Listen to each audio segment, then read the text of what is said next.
Good morning, students. Today we are going to revise the second chapter of your grammar book, that is noun. Noun. A noun is a word used as the name of a person, place, or thing. The word thing is used to mean anything that we can think of. So, in a word, we can say noun is a naming word. So, students, how many types of nouns are there? There are 5 types of nouns: proper noun, common noun, collective noun, abstract noun, and material noun. At first, proper noun. A proper noun is a name that identifies a particular person, place, or thing. In written English, proper nouns begin with capital letters. For example, Stephen, Africa, London, Monday. Here, the word Stephen refers to a particular person.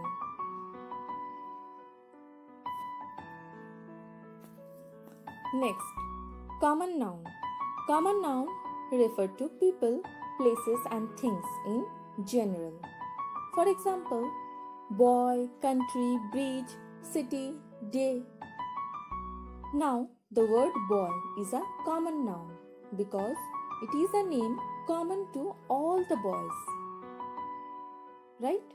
While Stephen is a proper noun because it is the name of a particular boy. I hope you understand the difference between proper noun and common noun. Next, abstract noun. An abstract noun refers to ideas, qualities, and conditions, things that cannot be seen or touched, and things which have no physical reality. For example, truth, danger, happiness, beauty, honesty, knowledge.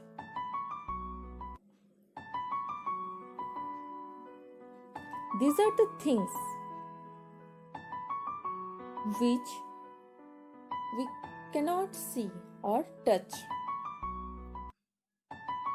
These are the ideas, qualities, and conditions that have no physical reality.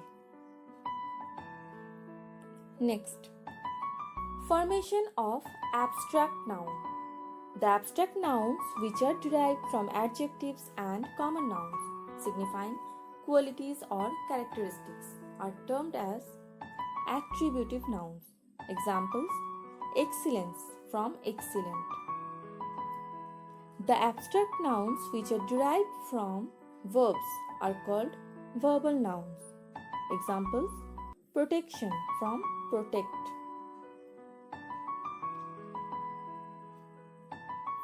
Next, the attributive and verbal nouns are formed by adding suffixes such as NESS, NES, DOM, DOM, double E, that is E, HOOD, hood, TION, sun, ACY, AGE, and LY.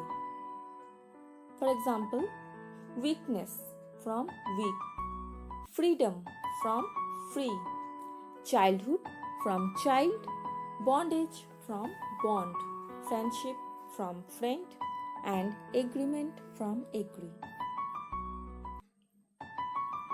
Next, collective nouns.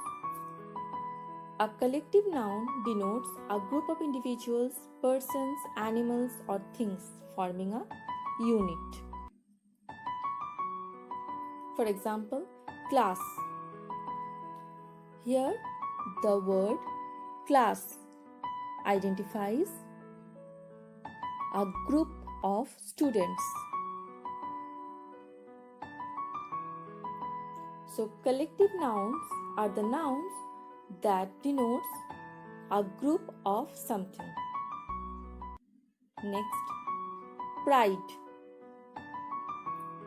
Pride is also a collective noun as it identifies a group of lions. Crew a group of sailors. Next, material noun. Names of materials or substances used as ingredients for making things. Examples: water, iron, steel, sugar, milk, tea, glass. All these are examples of material noun. To sum up that, we can say proper noun denotes specific names. For example, Rahul. Common name denotes non-specific names like teachers. Abstract noun denotes names of quality, idea, feeling, emotion. For example, freedom. Collective noun denotes names of group. For example, class. And material noun denotes names of material. For example, wood. Next, countable nouns. These are the nouns that can be counted. For example, books, bags, pens. Countable nouns have both singular and plural forms. Words generally used with them are one, two, a few, many, some. Examples: few people come to the party. One boy got hurt while practicing. Usually, most of the common nouns and collective nouns are countable nouns. Next, uncountable nouns. These are the nouns that cannot be counted.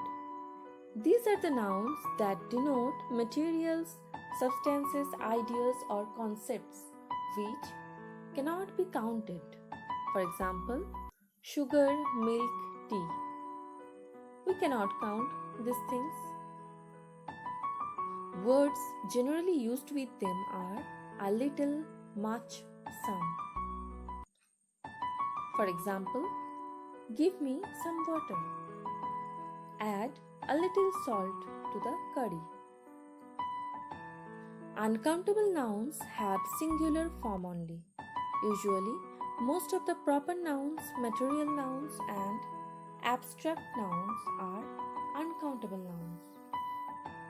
Some abstract nouns may also have a plural form. For example, decisions from decision, hardships from hardship. There are some nouns that can be countable or uncountable depending upon the context, such as glass, paper, fish, oil, etc. Examples: I broke a glass yesterday. Here, the word glass is countable, whereas if we say the table was made of hardened glass, here the word glass is uncountable. Next, we have been to Tokyo 3 times. Here, the word times is countable. But if we say, I didn't have enough time to finish reading the book, here, the same word time is uncountable. Next, our house has 5 rooms: the kitchen, bedroom, bathroom, living room, and family room. Here, the word room is countable. But if I say, I will make some room for these new books in the bookshelf, here the word room is uncountable.